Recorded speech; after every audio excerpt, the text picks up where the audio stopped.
If you're expecting a new baby, you have probably been hit with list after list of what you need to buy. But today, let's talk about what you need to do to get ready for baby. In this video, we're going to talk about some real life prep, actionable steps to take, some of the things that people are not typically talking about. These tips are going to make those first few weeks go much more smooth and calm and peaceful. Okay, it's already going to be hectic enough with the new baby. Let's do whatever prep we can do. This is the checklist every new parent wishes they had. Let's get into it. First of all, the basics. You're going to set up the nursery. You're going to install the car seat late in your pregnancy. You're going to make freezer meals because that's what you're supposed to do. Yes, absolutely. Do all the normal things, okay? Then when it comes to the actual delivery, you're going to have your birth plan. You're going to start packing your bags in advance. Of course, again, do all the things. But there are a few things people are not typically talking about. Okay, so let's start diving into those. The first thing you need to do is put away everything from that baby shower, okay? Find a space for it. Example, did you get baby towels? Make room in the linen closet. Where you keep your towels, make room for baby towels, baby washcloths, and if you had extra like soap and supplies, put them there. All right, now all the actual stuff that goes in the bathroom, put that in there as well. If you have room like in the vanity, put it there. If you're putting bath time stuff in the tub, go ahead and put it there. Wash anything that needs to be washed that first time through, make it so you're ready to go. Get everything exactly how and where it should be. A couple places that I feel like are often forgotten would be the medicine cabinet. Wherever you keep your medicine, make room for baby's medicine. And then in the kitchen, where are you putting the bottles? Don't just leave them out 24/7, where it's just like this rotation of like, we wash them, they sit on the drying rack, and they go right back to baby. No, have a cupboard where the bottles can fit, where plates are gonna go and cups are gonna go in the future, silverware in the silverware drawer. Get things where they're gonna be. Make room for your baby. Okay, they're a new member of your household and of your family, and they deserve space. And then moving out into the garage, I would get your car cleaned before baby arrives. This one's fairly common, but I'm a big fan of that. And go ahead and install that car seat. And then if you have a stroller, is your stroller still in the house in the box? If it is, get it out in the garage and make some space for it. Okay, where is this stroller actually gonna live? Where is it actually gonna go?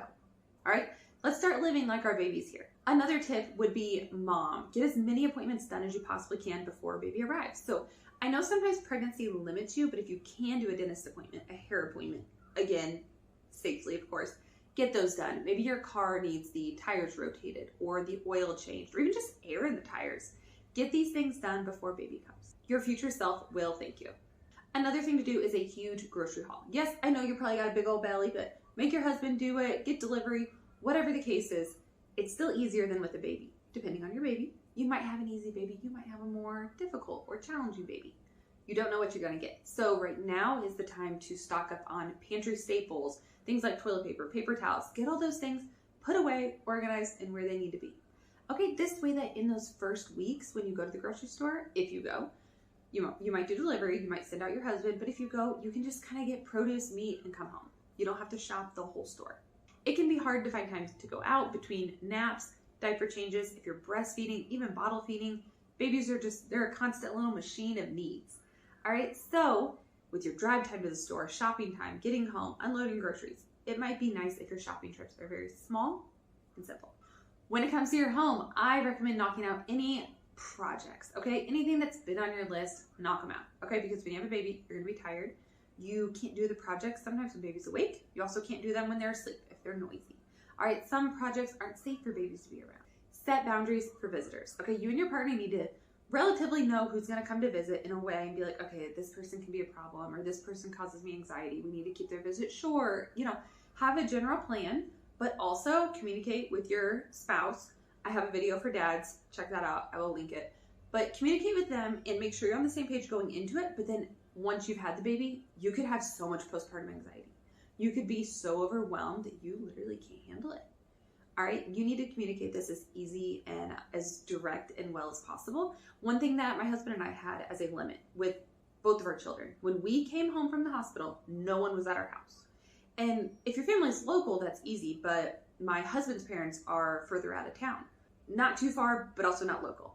So we did warn them in advance, that way nobody gets their feelings hurt. We don't want you at our house. When we come home with that baby, we want to come home as a family to our home on our own. We don't want to have visitors immediately.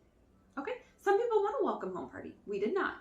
And I think by communicating that in advance, feelings aren't hurt. I think if you drive home you pull in your driveway and grandma and grandpa are there, whether my side or his, that could have been really hard for us, and we could have been frustrated, we could have been mad, we could have been angry, and those are not the feelings you want to have when you're bringing your baby home for the first time. Communicate in advance, and then I think that makes things work out for the best, okay?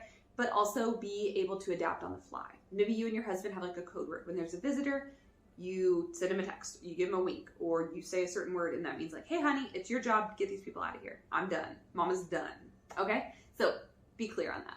And then another thing you need to do to prepare for baby is get postpartum and breastfeeding supplies. If you're gonna breastfeed, if you're not, ignore that part. But postpartum, you're gonna need what you're gonna need. I actually over purchased. I bought like pads, disposable underwear in every shape, form, and size. I kept them in a bag with the receipt, opened up what I needed, what I used, and then later when I was feeling well, I returned the stuff that I didn't use, the unopened packages. Okay, I overbought and I was okay with that. I kept the receipt and I kept it in the Walmart bag. No problem, no foul. They took it all back, no problem. So I overbought on that. That was okay. I didn't know what was gonna happen exactly. And then when it comes to breastfeeding, I recommend having what you need as far as like a nipple butter, breast pads, a nursing bra, multiple nursing bras, and you don't need too much stuff, but just those basics at least. And then I recommend having a list of breastfeeding tips, sort of like a little crash course. I actually have one. I can link it in the description. It's just simple reminders, because guess what? You're gonna be real tired. You're gonna have brain fog, and if you're a new mom, first time, you've never breastfed before. So, you know, typically we learn things, we go to school, we get educated. Is anyone educating you on breastfeeding? Possibly not. So this is a little cheat sheet to help you. I'm not a lactation professional in any form or capacity. This is just what I've compiled from my knowledge and my experience, okay? So you can grab that, it's in the description, but even if you want to create your own, that's fine as well. I created a little basket, and it was my nursing basket, just very small. It had my Haka, nursing pads, the nursing balm, or the nipple balm, I guess I would say. I think I had milk bags in it as well for like emptying the Haka, put those in the freezer. And anyway, in this, I kept a piece of paper, and it was my notes on breastfeeding, and I would make myself read it about once a day as reminders. Am I doing what I need to do? Am I checking all the check boxes? One of the reminders, I'm pretty sure it's on there still, unless I updated it, but sit up straight. Don't hunch over your baby. Bring baby to you. Don't go to baby, because your back will be killing you. I had the worst back pain at first because I wasn't nursing properly. So just like a reminder, read the piece of paper and go, okay, good posture. It's that simple. Do this before you have baby. Don't do this after baby. You're not gonna have time. You're not gonna have the capacity. Make these notes in advance. And if anything, make extra notes on there. And if it doesn't apply to you, cross it out, scribble it out. That's okay.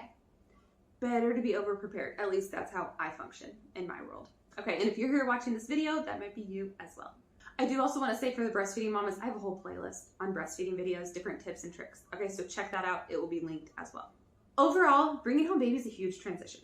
All right, the more you can do in advance, the better off you're going to be. Don't forget, check out all those resources in the description. And if you found this video helpful, go ahead and subscribe, because I share a lot of content for new parents. All right, so I've got plenty more videos that can help you out along your parenting journey. All right, I will see you in the next video. Have a great day.